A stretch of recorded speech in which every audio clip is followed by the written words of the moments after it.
पटना के बहुचर्चित बांकीपुर विधानसभा सीट पर चुनावी रणभेरी बज चुकी है।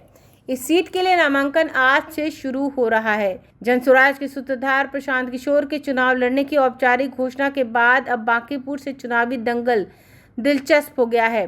प्रशांत किशोर पहली बार चुनावी मैदान में उतरेंगे। राजनीतिक हलकों में यह चर्चा है कि प्रशांत किशोर विपक्षी दलों के साझा उम्मीदवार हो सकते हैं ताकि भाजपा को पटखनी दी जा सके। वहीं दूसरी ओर भाजपा अपनी परंपरागत सीट को कब्जे में बनाए रखने के लिए चुनावी कसरत शुरू कर चुकी है। पार्टी के राष्ट्रीय अध्यक्ष नितिन नवीन के इस्तीफे देने से हो रहे उपचुनाव में सीट को अपने कब्जे में रखने के लिए पार्टी ने प्रतिष्ठा का प्रश्न बना लिया है। जिताऊ उम्मीदवार चयन करने के लिए प्रदेश भाजपा कार्यालय में बिहार भाजपा की संक्षिप्त कोर कमेटी की बैठक हुई। सूत्रों के अनुसार आला नेताओं ने बांकीपुर उपचुनाव में संभावित प्रत्याशियों के नामों पर करीब 1 घंटे मंथन किया। बांकीपुर सीट पर बीजेपी का प्रत्याशी कौन होगा अभी नाम तय नहीं हुआ, लेकिन 3 चेहरे प्रत्याशी की रेस में सबसे आगे बताए जा रहे हैं। महागठबंधन ने भी अभी प्रत्याशी की घोषणा नहीं की। हालांकि विपक्षी दलों की ओर से संयुक्त उम्मीदवार पर राय बननी शुरू हो गई है। कांग्रेस आला कमान भी भाजपा को हराने के लिए यही दांव आजमाने के मूड में है।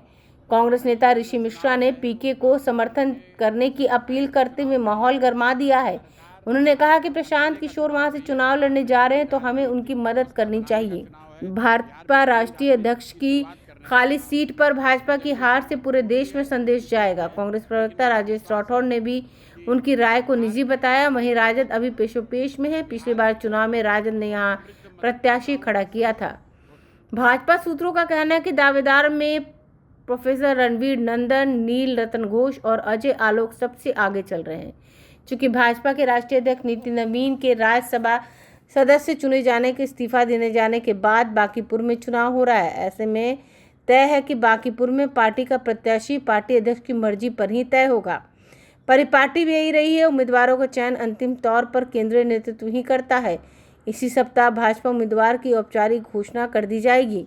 सीएम सम्राट चौधरी की मौजूदगी में हुई बैठक में केंद्रीय मंत्री गिरिराज सिंह, कृषि मंत्री विजय कुमार सिन्हा, मंत्री डॉक्टर दिलीप कुमार जायसवाल, पूर्व मंत्री राधा मोहन सिंह और मंगल पांडे, सांसद डॉक्टर संजय जायसवाल, प्रदेश संगठन महामंत्री भीखू भाई दलसानिया मौजूद रहे।